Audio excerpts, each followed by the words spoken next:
Сәлем балалар, келіңдер, қызықты оқиға тыңдайық.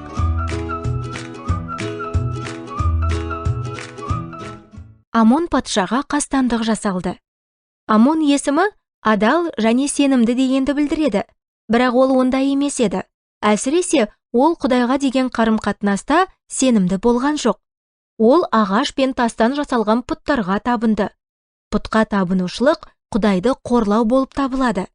Біз оны өлтіреміз. Ол өз бөлмесінде. Амон патшаны өз қызметшілері өлтірді. Келесі патша оның ұлы болды. Сендер Жосия туралы естідіңдер ме? Ол небәрі 8 жасында патша болды. Ол әкесі сияқты Құдайды қорламады. Ол Құдайды жақсы көрді. Киелі кітапта Жосия туралы керемет сөздер айтылған. Ол Құдайға ұнамды, әділ істер істеді. Сен өз өмірің туралы осылай айта аласың ба? Сен Құдайға ұнамдыны істеймін деген ұранды өміріңде қолдана аласың, өйткені Иса біздің Құдайға ұнамайтын барлық әрекеттерімізді кешіреді. Сен одан кешірім сұрай аласың. Ол сені естиді. Жосия Құдайды жақсы көрді. Ол есейгенде елдегі барлық жалған құдайларды жойды. Құдайды ренжітетін барлық нәрселер жойылды. Ойланып көр, мүмкін сен өміріңді кейбір нәрселерден тазартуың керек шығар. Төсегіңнің астындағы немесе шкафыңдағы ұятсыз видеолар мен журналдарды және Құдайға ұнамайтын барлық нәрселерді тастауың керек шығар. Жосия өз өмірін ретке келтірді. Ол мұны шын жүрегімен жасады. Өйткені ол Құдайды жақсы көрді. Ғибадатханаға қараңдаршы. Құдайдың үйі қоқыс үйіндісі сияқты.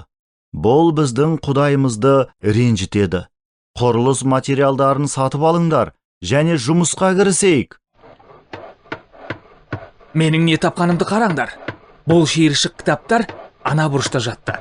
Оларды тезірек Жосия патшаға апарайық. Құдай сөзі, киелі кітап бұрышта, шаңның астында жатты.